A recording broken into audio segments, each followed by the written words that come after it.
Hi, welcome to my video. I'm Jennifer Roberts. You're catching me on my YouTube channel, True Divine 44. You can also get me on my Facebook page, True Divine, and it is the True Divine for both Instagram and Twitter. Any likes, shares, subscribes, comments, follows, greatly appreciated. Much love to everybody who's doing that thus far. So I put out as much free content as I can to help support, guide, and inspire those who want to be. Take what resonates because it is general, leave the rest behind.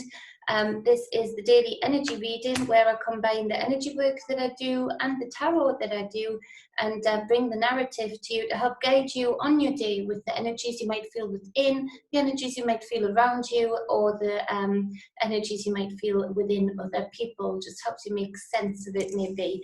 And so this is for the 22nd of the 8th, 2020. And so we've got this High Priestess that came up in some of the free personal readings I did last night for some people. And so this speaks of, this is a sturdy, divine feminine energy. There's a sturdiness to her, there's a strength to her. There is the secrets, she holds the secrets, she's the keeper of the secrets. She is indeed the keeper of the secret of how the system works. As in the divine feminine, you know, being there, being the support, holding the space and the time for the divine masculine energy. And so it speaks of things being shared, but to clarify her, we've got this Ace of Wands. And so this is another initiation, something that is getting started, an idea, a drive to get something done, to do something. There's the slight warning here that, you know, this is a very individual time. Individuals working on themselves to bring good to the collective. So as a collective, we then appreciate and grow from it and expand from it and tip in the right direction for the next reality that we'll all be experiencing. But there's a need right now to embody this divine feminine high priestess energy and embody the secrecy in that. Don't tell everybody what your plans are. Don't tell everybody what you plan to do, what you're going to do, what your ideas are, what your drive is. Be very careful about that. Be guarded in a way guarded with wisdom in knowing that there's a lot of people losing their shit right now, and the High Priestess knows that you can't share all knowledge with everyone. You can't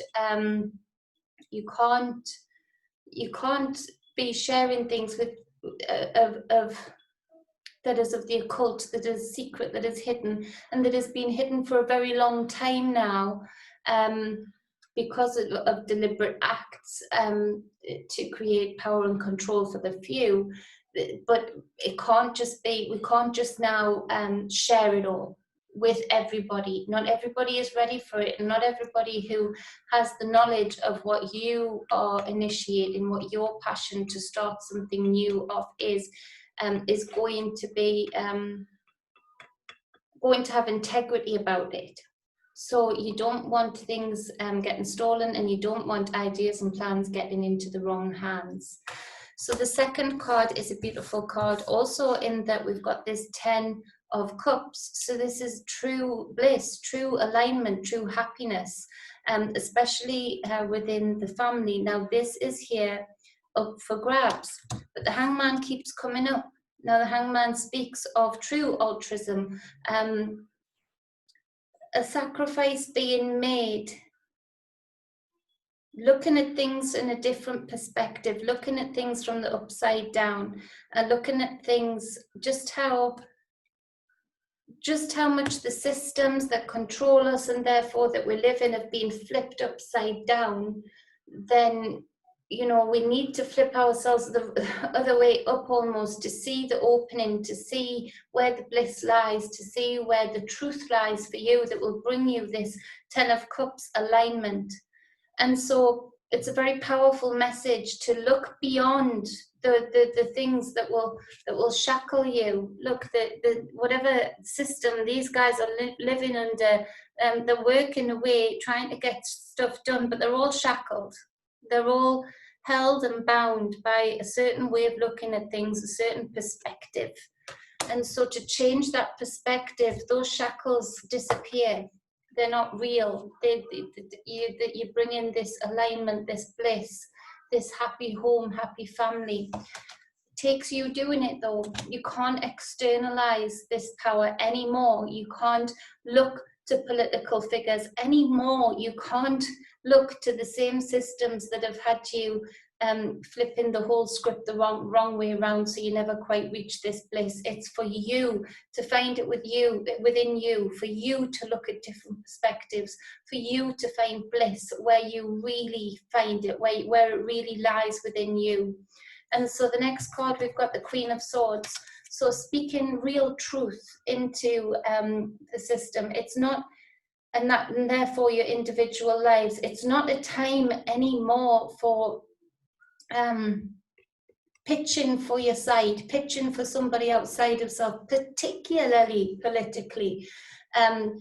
That, you know, to still get broken down and swamped down into the same old, because our ego tells us so, our indoctrination, the ingrained behaviors that we've been given tell us so. There's going to be some Queen of Swords around the world today, speaking out their truth, had enough of namby-pambying around, being too careful of people's feelings. And so you're going to be on two sides of this. You're going to either be triggered by this, and if you are, figure out why it's triggering you. Dig down deep, and actually you'll probably find that there's not a real clear and concise answer, or an answer that really bears any weight regarding why you're feeling triggered, why you're feeling upset by certain truths that are being spoken. Now, it feels railroading at times, or you're going to be liberated because you're going to be thinking, that's exactly how I was thinking, that's exactly what I was just saying. And so it's coming in fast today, this truth, this Gemini energy of because this is coupled with, clarified by the Knight of Swords. So you see the Queen of Swords has put in her energy out there, put in the truth about the systems that we've been living under, the things that we've got going on in our individual lives that do not make sense. And the messenger in the night is railroading these home. He's bringing these home. He's coming through the crowd like a bat out of hell, not really caring for anybody who wants to be ego tripped or triggered, stepping inside of the carriage. If they're stupid enough to do that, then they're stupid enough to do that. As far as this Knight of Swords is concerned, it's the energy that we need right now.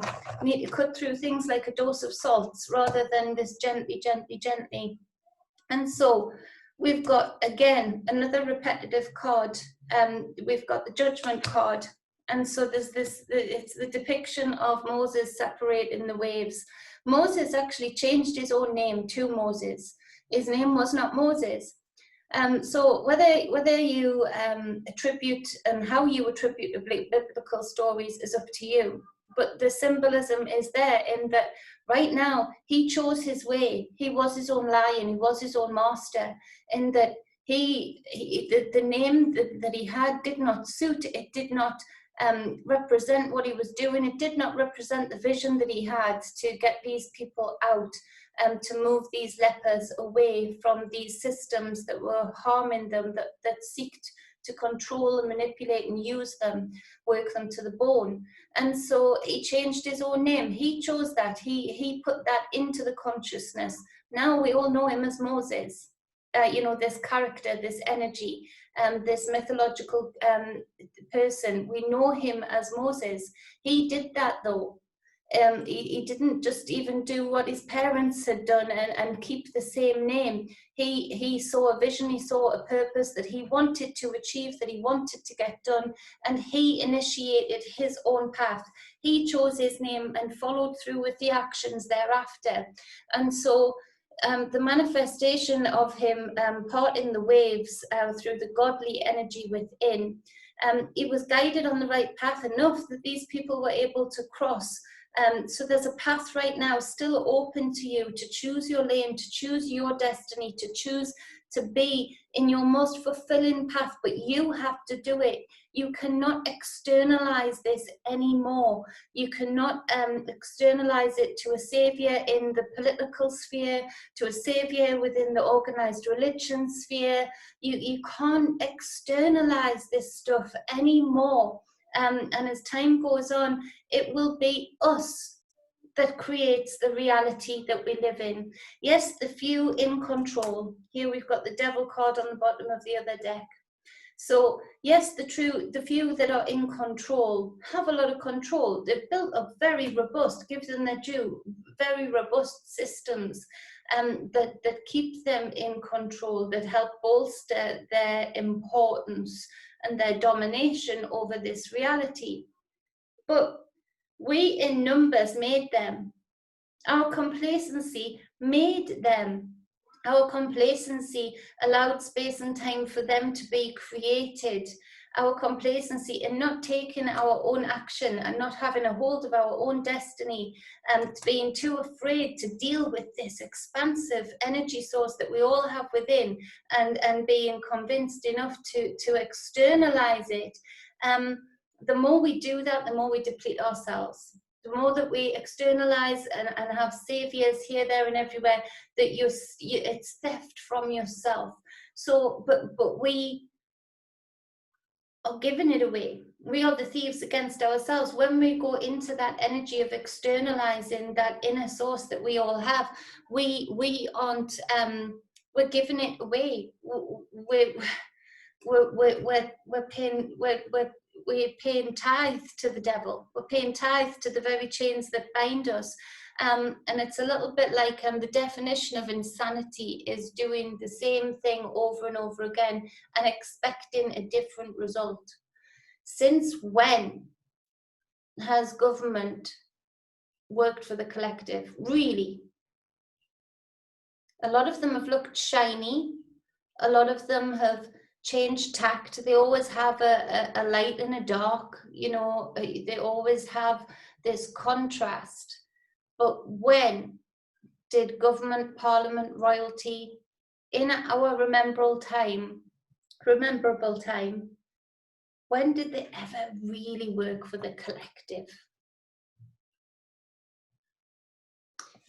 But we keep giving that away. We keep giving that energy away. We keep giving that energy source away.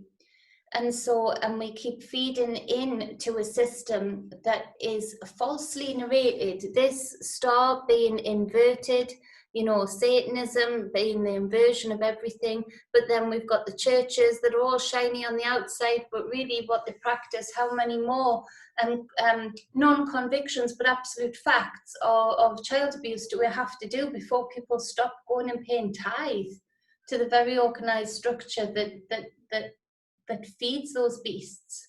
We create these people. When we give weak people power, when we give people who are seeking power even more power and dominion, then, you know, we are creating the beast. We are feeding the beast. We are growing the beast, because with that power becomes a greed for more. And so it's up to us as the collective to take responsibility for our individual lives, for us to take these. Everything about this reading is uplifting. There is true energy alignment and emotional alignment and true bliss here to be had. But it takes us taking off shackles. And to do that, there has to be truth spoken into our individual lives, into the situations that we might be trying to fool ourselves, even making situations that aren't ideal, that aren't for us, that don't feed us energetically, look shiny and look new. But that's a bubble that's going to be burst today. And so going back to the start of the reading, there are people who are choosing their lane, who are choosing their name, who are choosing their avatar, their next caricature, whatever it might resonate with you, and who do have ideas for a new, bringing something new, initiating something new. They're having a passion for creating something into a new reality. But guard it. Guard it, because the energies that are so hell-bent on wearing their chains with pride, the energies around you that are so hell-bent on staying shackled, that's their path, that's their choice. But they will try, whether it's energetically or physically, try to sabotage anything that goes against the narrative of the very beast, whatever that beast may be in their lives that shackles them. So guard your passion, guard your new initiation, and be careful about what you share with people. And we do forget, we do get complacent. I've gotten burned by that over the last couple of days. I don't share very much personal stuff with very many at all, one or two people. And even I've got burnt by that, and you realize that, yeah, I can't predict always how somebody is going to react on their path. I can't predict where their mindset is going to be. So I find it important to not be secretive in a bad way, but just be protective of my knowledge, protective of what I know, and really use discernment about who I share it with, particularly stuff that affects my individual life. So it's just a warning to the wise today to do that. If people who are being triggered right now and really living in ego and protecting the very chains that bind them, you know, if you want to be wise today, ask yourself, shoot those questions within yourself with this Queen of Swords of, why am I triggered? Why does this upset me? Why does this even matter to me what this person thinks? Ask yourself those questions. And you'll find that it probably has very little to do with the actual person or actually what they are saying, but the energy that's carried in it is it's aligning with a hook inside of you from way back when, probably an indoctrination inside of you, and that's for you to deal with on your individual journey. So that is the reading for the 22nd of August 2020. Knight of Swords, it's not giving up. If you'd like a private reading with me, a personal reading with me, you can get in touch with the details below. Hit me up on Facebook at truedivine. On my business page, you can email me. Other than that, much love, be balanced and be whole, and break those chains. Mwah.